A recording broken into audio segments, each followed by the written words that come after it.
हनुमान जी महाराज को 3 तरह की माला समर्पित होती है। एक आंकड़े के पत्ते की, दूसरी बेलपत्र के पत्ते की, तीसरी पीपल के पत्ते की। ये 3 तरह की माला जब हनुमान जी महाराज को समर्पित होती है। आंकड़े की माला महाराज एक अवतार श्री हनुमान जी महाराज है। हनुमान जी महाराज को 3 तरह की माला समर्पित होती है। एक आंकड़े के पत्ते की, दूसरी बेलपत्र के पत्ते की, तीसरी पीपल के पत्ते की। ये 3 तरह की माला जब हनुमान जी महाराज को समर्पित होती है। आंकड़े की माला महाराज, आंकड़े के पत्ते की जो माला होती है, ये माला कार्य की सिद्धि के लिए होती है। इसमें एक एक आंकड़े के पत्ते पर सीताराम लिखा जाता है। मात्र एक पत्ता ऐसा होता है जिस पत्ते पर सीताराम नहीं लिखा जाता। 108 पत्ते में से एक पत्ता, बस उस पत्ते को हथेली में रखकर उल्टा हाथ आपको रखना है और अपनी कामना कर कर उस पत्ते को बांध देना है। ये जरूरी नहीं है कि 25 के बाद बांधो, 50 के बाद बांधो या 100 के बाद बांधो, आपकी मर्जी पड़े। उस खाली पत्ते को कहीं पर भी बांध दीजिए और उस माला को अपनी कामना कर कर श्री हनुमान जी महाराज को समर्पित कर दीजिए। माला जब हनुमान जी को चढ़ जाए तब एक घी का और एक तेल का दिया हनुमान जी के सम्मुख में लंबी बाती का लगा देना है महाराज। एक घी का, एक तेल, और अपनी कामना कर कर आप आ जाइए। आपकी वो कामना 2.5 महीना या 3 महीना, इससे ज्यादा नहीं जाएगा, वो कामना बाबा पूरी करेगा। क्योंकि शिव और हनुमान ये सब एक ही स्वरूप है। अगर व्यक्ति के जीवन में बहुत भारी रोग हो गया है, बहुत ज्यादा कष्ट हो गया है, कैंसर जैसी बीमारी भी अगर उसको घेर ली है और किडनी लीवर सब बेकार हो गया, तो निवेदन है पीपल के पत्ते की माला बनवाओ, 108 पत्ते की, और हनुमान चालीसा का हर पत्ते पर स्मरण करिए महाराज। आप हनुमान चालीसा पढ़ते जाओ, माला में गांठ लगाते जाइए, और वो माला जो व्यक्ति कैंसर से पीड़ित है, हाथ का स्पर्श कराइए और शंकर को चढ़ाइए। केवल अष्टमी तिथि के दिन ये माला समर्पित होना चाहिए, शुक्ल पक्ष की अष्टमी के दिन। आप 2 या 3 अष्टमी को कर कर देखिए, अपने आप दवाई लगना प्रारंभ होगी। कैंसर जैसा रोग भी धीरे धीरे समाप्ति पर आएगा महाराज। पर करना शुक्ल पक्ष की अष्टमी को ही महाराज। कोई बच्चा एग्जाम में बैठ रहा है, सीए की पढ़ाई कर रहा है, कोई बहुत बड़े एग्जाम में बैठा, पास हो ही नहीं रहा, बहुत हार गया, बेलपत्री की माला चढ़ाई। पर बेलपत्र की जो माला है वो केवल प्रदोष पर चढ़ती है श्री हनुमान जी महाराज।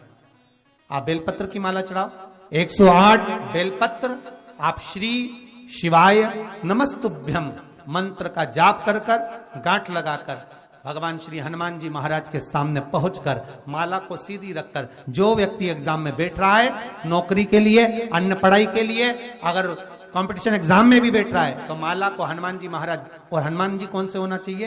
पूर्वमुखी।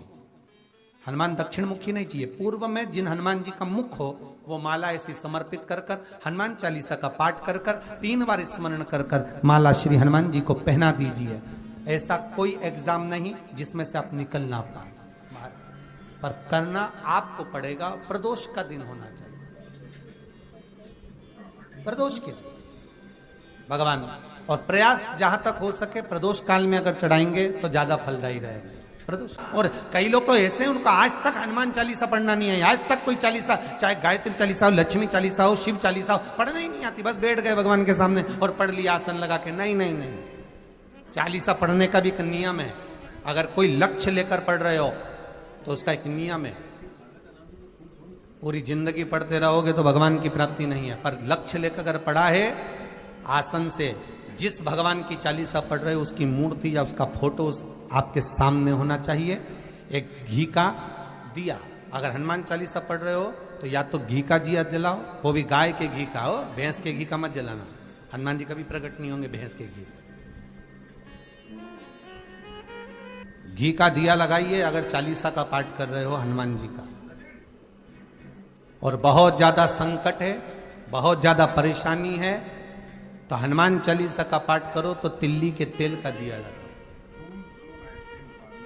काली तिल के तेल का दिया, तिल का तेल का दिया हनुमान जी के सामने आसन बिछाकर। बहुत तकलीफ है तो 3 पाठ प्रतिदिन करो और एक आसन से जितने समय 9 बजे अगर आप बैठते हो पाठ करने तो 9 बजे ही बैठना है।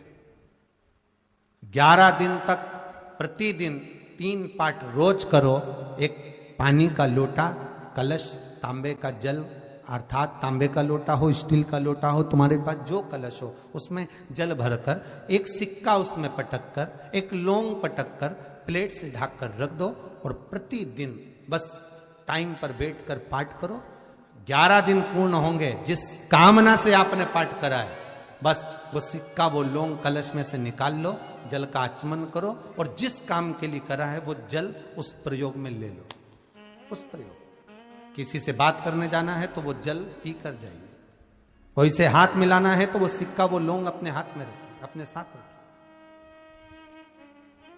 कई लोग कहते हैं हम तो बहुत दिनों से हनुमान चालीसा पढ़ रहे हैं, हम बहुत समय से राम रक्षा स्तोत्र का पाठ कर रहे हैं, हम बहुत समय से ये कर, अरे तो उसको नियम से तो करो।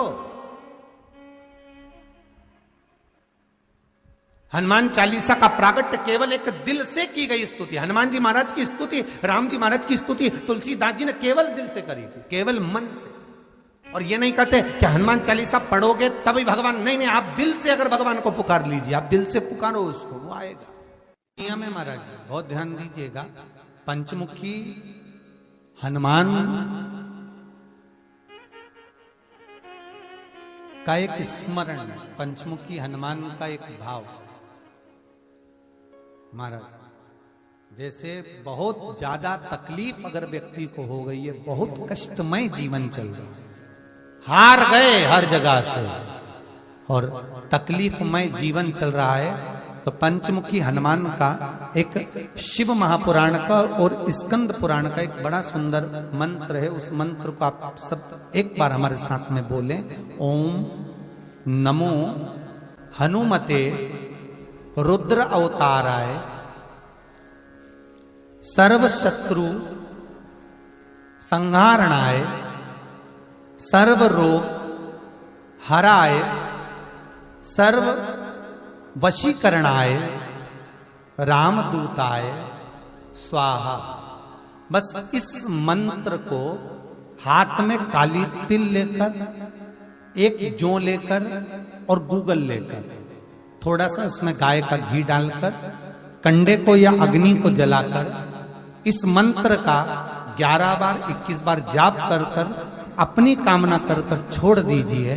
कैसा भी रोग हो, बीमारी हो, कष्ट हो, दुख हो, तकलीफ हो, 21 दिन के अंदर वो आनंद आना प्रारंभ कर देता है। इस मंत्र, स्कंद पुराण का, शिव महापुराण का ये मंत्र मूल पंचमुखी हनुमान सुख देंगे। और एक और चीज याद रखिए महाराज, यदि कोई काम के लिए जा रहे हो, कोई व्यापार के लिए जा रहे हो या नौकरी करने के लिए जा रहे हो और लगी नहीं रही, बहुत तकलीफ पा रहे हो, सर्विस ही नहीं लग रही, बहुत कष्टमय हो गया, तो निवेदन करूंगा 5 पीपल के पत्ते पर बेसन के 5 लड्डू घर में बने हुए, गाय के घी के 5 लड्डू रख लो। उस लड्डू के बीचों बीच एक आटे का दिया और उसमें तिल्ली का तेल डालकर इसी मंत्र का प्रयोग कर कर पंचमुखी हनुमान का किसी भी हनुमान के मंदिर में जाकर, दक्षिण मुखी हनुमान के मंदिर में जाकर उसको रख कर आ जाइए। इसके बाद आप उस काम के लिए जाइए, आपका काम सफल हो जाएगा। आपको किसी को नहीं कहना पड़ेगा कि हाथ जोड़ना नहीं पड़ेंगे, किसी के पांव नहीं पड़ना पड़ेंगे, तुरंत काम होगा। बस इस मंत्र का स्मरण कर कर पंचमुखी हनुमान का भूतेश्वर जो मंत्र है वो सुख देने वाला, आनंद देने वाला, सहज नहीं महाराज, सुख की खान है, आनंद की राशियां में। महाराज आप कोई बहुत बड़ा काम करने जा रहे हो, बहुत बड़ा यज्ञ अनुष्ठान, विवाह, शादी आदि आदि फंक्शन करने जा रहे हो, 4 दिन 8 दिन के लिए आप घर से बाहर जा रहे हो और आपको लगता है कि घर में ताला कैसे लगाएं, तो निवेदन है एक तांबे के कलश में जल भर लीजिए और जल भरकर उसमें थोड़ी सी काली तिल डाल दीजिए, भूतेश्वर शिव का नाम लेकर। कौन से शिव का? भूतेश्वर, शमशानवासी भूतेश्वर शिव का नाम लेकर काली तिल डाल दीजिए, कलश को प्लेट से ढक दीजिए, घर के किसी भी भाग में उसको रख दीजिए। उसके बाद आप चले जाओ। किसी की सामर्थ्यता नहीं है कि उस घर में कोई पांव रखे। किसी की सामर्थ्यता नहीं है। और अगर कोई भूले से पांव भी रख दिया तो 22 दिन या 21 दिन के अंदर उसको, जैसे लोगों को हवा आती है ना, बस उसको चक्कर आना चालू हो, बाल खोल खोल के घुमा मिलेगा। शास्त्र प्रमाण करता है हमारा भूतेश्वर शिव। ये कलश जो होता है ना, जल का जो पात्र होता है, ये साधारण नहीं होता, सहज नहीं होता महाराज। जैसे आज आपने मेरी लाज रखी, रक्षा करी और किसी को आने नहीं दिया, विनती स्वीकार करना। आपका जल पात्र भूतेश्वर के नाम से काली तिल से जहां रखा जाए उस गृह में कोई प्रवेश ना कर पाए। शिव जी ने वचन दे दिया, मेरी चंडियां 64 योगनियां, डाकनी, पिशाचनी, चुड़ैल और भूत इस कलश के विराजमान होते ही सर्वस्व फैल जाते हैं। फिर अंदर कोई नहीं आ सकता, अंदर प्रवेश नहीं हो सकता। जिसकी फैक्ट्री नहीं चलती हो, प्रॉपर्टी की आप खरीदारी बेचादारी करते हो, प्रॉपर्टी से जुड़ा हुआ काम करते हो, या लोहे से जुड़ा हुआ करते हो, या फैक्ट्री आदि का कर्म करते हो, कोई मैन्युफैक्चरिंग करते हो, वो नहीं चल रहा, तो हनुमान जी के उल्टे पांव का सिंदूर लीजिए और हनुमान जी के दूसरे नंबर के भाई गतिमान का नाम लीजिए। इसका नाम लेना है गतिमान। गतिमान का नाम लेकर फैक्ट्री के बाहर या फैक्ट्री पर एक स्वस्तिक का निर्माण कर दीजिए। हनुमान जी के उल्टे पांव के सिंदूर और गतिमान का नाम। कभी आपकी फैक्ट्री कोई काम नहीं निकालेगी, उन्नति की ओर ही लेकर जाएगी, कभी घाटे की ओर नहीं जाएगी। गतिमान का नाम। रतिमान, केतुमान, मतिमान, ये जितने भी नाम है हनुमान जी के भाइयों के, ये सब कल्याण करते। एक एक नाम कल्याण करते हमारे। एक यदि बच्चे को सर्दी ज्यादा होती है, निमोनिया ज्यादा होता हो, ठंडा का कोटा ज्यादा रहता हो, तो पीपल के 5 पत्ते महाराज उस पर घृत लगाकर हनुमान जी के तीसरे नंबर के भाई व्रतिमान का नाम लेकर, व्रतिमान का नाम लेकर बच्चे की छाती पर एक वस्त्र से उसको बांध दीजिए, रात्रि भर बंधे रहने दीजिए महाराज। तो बस एक बार बांधना है, उसके बाद सर्दी का कोटा नहीं रहता महाराज, बच्चा स्वस्थ अपने आने। हनुमान जी महाराज के जितने भी भाई हैं सबका आनंद सुख सिद्धि मालूम है? अरे जल्दी बोलो, नहीं मालूम? लिखना चालू करो वापस। अष्ट सिद्धियां, पहली अणिमा, पहली कौन सी है? अणिमा। दूसरी महिमा, तीसरी गरिमा। अष्ट सिद्धियों में पहली अणिमा, दूसरी महिमा, तीसरी गरिमा। ये हनुमान जी महाराज की जो अष्ट सिद्धियां हैं, इन सिद्धियों के लिए आपको ज्ञात होना चाहिए, हनुमान जी महाराज के जब घर में तुम रोज हनुमान चालीसा का पाठ करती हो, आज एक दिन हो गया, कल दूसरा दिन हो गया, तीसरा दिन हो गया, कैलेंडर में जो पंचांगो कैलेंडर हो, उस कैलेंडर में एक निशान बनाकर रखो कि आपके 108 जब पाठ पूरे हो जाएं, तब 108 बाती आप हनुमान जी महाराज की इन अष्ट सिद्धियों के नाम से लगा दीजिए। जिंदगी में आपका कभी बाल बांका नहीं हो सकता और आपकी उन्नति को कोई रोक नहीं सकता, यह पक्का है। अष्ट सिद्धियां, नवनिधियां, 108 जब हनुमान चालीसा के पाठ हो जाए। और कभी कभी व्यक्ति के जीवन में ऐसा भी होता है कि भाई उसको बहुत तकलीफ आ जाती है कि मेरी दुकान नहीं चल रही, व्यापार नहीं चल रहा, मेरे साथ अच्छा नहीं हो रहा, मेरे को तकलीफ आ गई, शनि बढ़ गया, ये हो गया, ढैया हो गया, 7.5 हो गया, बड़ा तकलीफ, कहीं गिर रहा, कहीं पड़ रहा, तो उस व्यक्ति को 108 पाठ एक साथ कर लेना चाहिए। आज बैठा सुबह से शाम तक में 108 पाठ करके और फिर ये अष्ट सिद्धियों की बाती लगा दे। अष्ट सिद्धि पर अष्ट सिद्धियों की जो बाती लगती है घृत में है, घी घृत, अष्ट सिद्धि। तो ये बाती, तो पहली अणिमा सिद्धि, दूसरी महिमा, तीसरी गरिमा, चौथी लघिमा, चौथी है लघिमा, पांचवी प्राप्ति, पांचवी क्या है? प्राप्ति। छठी प्राकंभ, छठी है प्राकंभ, सातवीं है ईर्ष्यत्व, ईर्ष्यत्व, और आठवीं है वशिष्ठ, आठवीं है वशिष्ठ।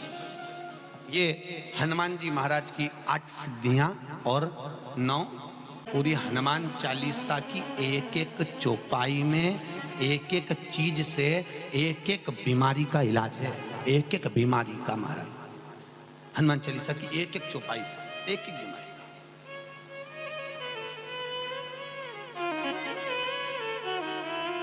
हमारे जीवन को हम चौपाइयों के क्रम से एक एक शब्द का भान करें कि वो उससे हमें प्राप्ति क्या है। अष्ट सिद्धि नवनिधि किस जगह पर स्कंद जी दे रहे हैं? नवनिधियां जहां पर सेतु बंद हुआ, जहां पर सेतु। तो आप रामेश्वर जाएं, पुराने डाकघर के पास में आज भी 9 शिलाएं नवनिधि के लिए स्कंद देव ने वहां विराजमान करी थी। वहीं हनुमान जी महाराज ने जलपान करा था, वो स्थान आज भी विराजमान। आज हनुमान जी महाराज अगर किसी पति पत्नी में झगड़ा चल रहा हो, प्रेम नहीं बढ़ रहा हो, बहुत क्लेश हुई और अदालत में बात पहुंच गई, तलाक होने वाला है, तो भी गतिमान का नाम लेकर हनुमान जी के मंदिर में एक ध्वजा लगा दी जाती है और उस पर ध्वजा पर स्वस्तिक बना दिया जाता है गतिमान का नाम लेकर। तो पति पत्नी का प्रेम वापस बढ़ जाता है और तलाक नहीं होता है। महाराज जिसका तलाक नहीं चाहिए, अगर मन से सोच के बैठे कि तलाक चाहिए तो मत करो, पर नहीं चाहिए, प्रेम बढ़ाना है, उसके लिए लगे। तो उन्होंने हनुमान जी से कहा कि तुम क्या चाहते हो? हनुमान जी बोले मेरे को जाना है, क्योंकि जहां राम वहां हनुमान। हनुमान जी जब कहने लगे कि मेरे को जाना है, तो राम जी महाराज बोले नहीं नहीं हनुमान, तुझे सबसे ज्यादा प्रिय क्या है? तो कह राम।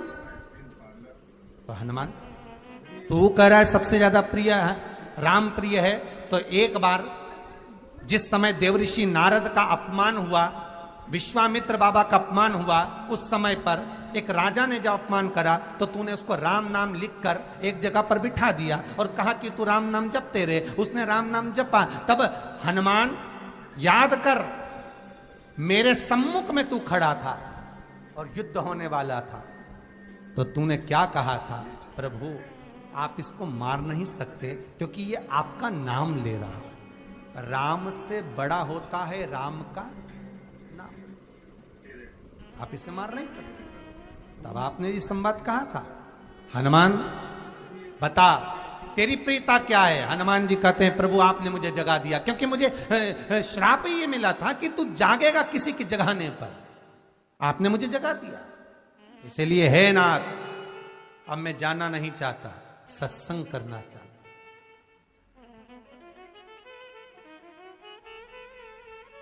श्री राम जी का चरित्र है। अब मैं सत्संग करूंगा, भजन करूंगा, नाम जाप करूंगा।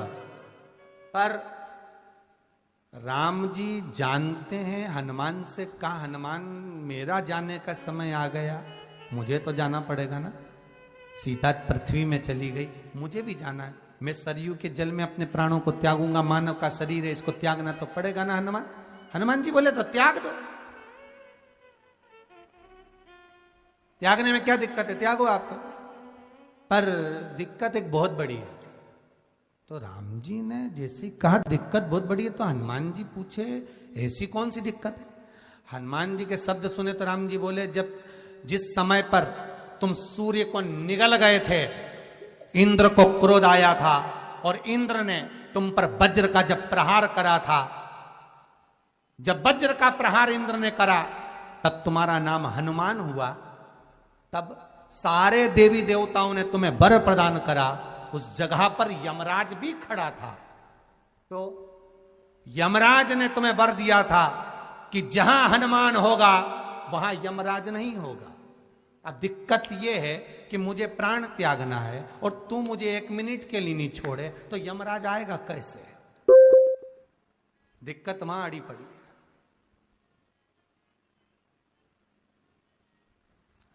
हनुमान जी मुस्कुरा के बोले राम जी महाराज से, प्रभु मैं आपके बिना रह नहीं सकता।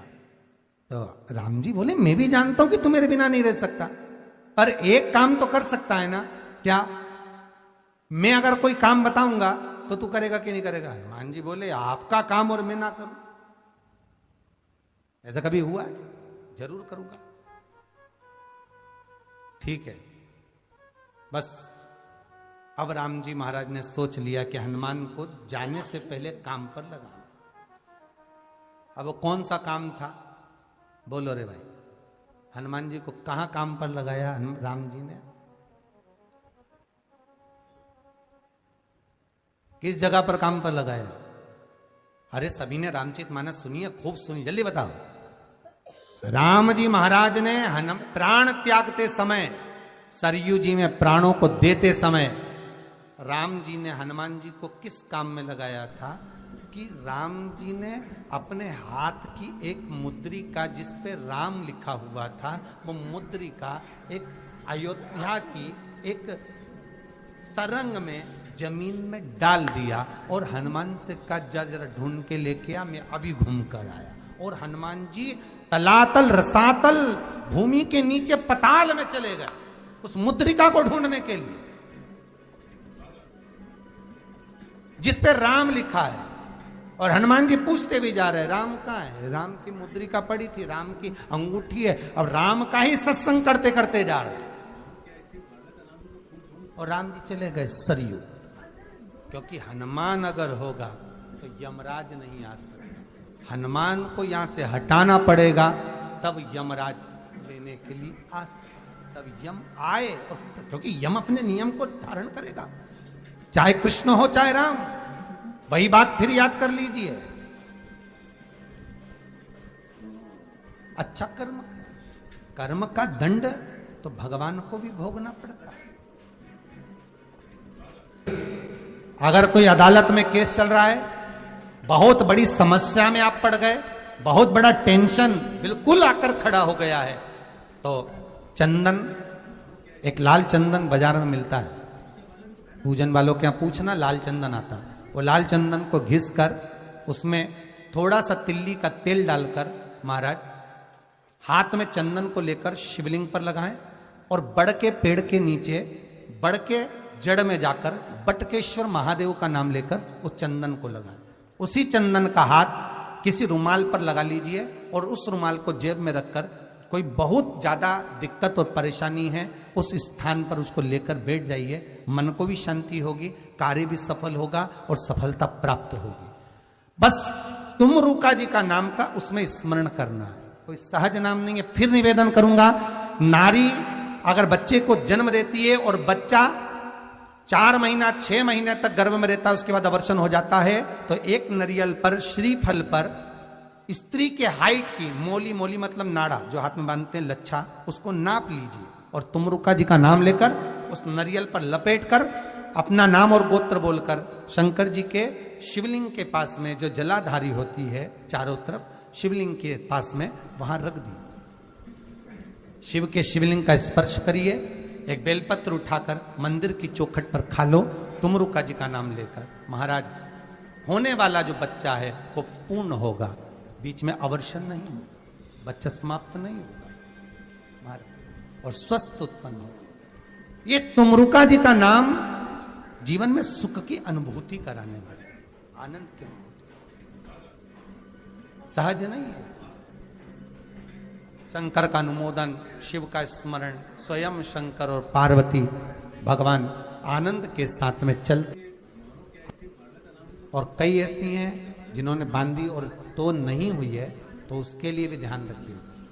18 साल हो जाएं, कई माताएं कहती है गुरुजी हमने सफेद आंकड़े की जड़ बांधी और मान लो संतान हुई, और कई ऐसी हैं जिन्होंने बांधी और तो नहीं हुई है, तो उसके लिए भी ध्यान रखिए। 18 साल हो जाएं, 17 साल हो जाएं, 10 साल हो जाएं, 12 साल हो जाएं और घर में बच्चा नहीं है, संतान नहीं है, तो प्रयास करना सफेद आंकड़े की जड़ को लेना, तुमरुका जी का नाम लेकर 21 बार शिवलिंग पे से घुमाना, रजस्वला धर्म के 7वें दिन कमर पर बांध लेना और उसी दिन से एक पीपल का पत्ता मंगवाना, शंकर भगवान पर चढ़वाना और पीपल के पत्ते को गौ माता के दूध में उसको उकलवाना। ठीक है, उकलवाकर ठंडा करवाकर पत्ते को बाहर ठंडा करने में डाल देना। दूध जब ठंडा हो जाए हथेली पर उस गिलास को रखना और भगवान शिव का तुमरुका जी का नाम लेकर उसको पीना चालू कर देना। लगभग 8 दिन 15 दिन उस दूध का पान कर कर फिर विश्राम करें। महाराज संतान की प्राप्ति अवश्य हो, संतान अवश्य प्राप्त हो। पीपल के वृक्ष में स्वयं मेरे भगवान शिव आनंद वास निवास करते हैं। बाबा भोलेनाथ स्वतः निवास कर रहे हैं केवल एक पीपल के वृक्ष में। कितना सुंदर लिखा पद्म पुराण में कि 52,000 ब्राह्मण का एक साथ निवास पीपल के वृक्ष में होता है, एक साथ।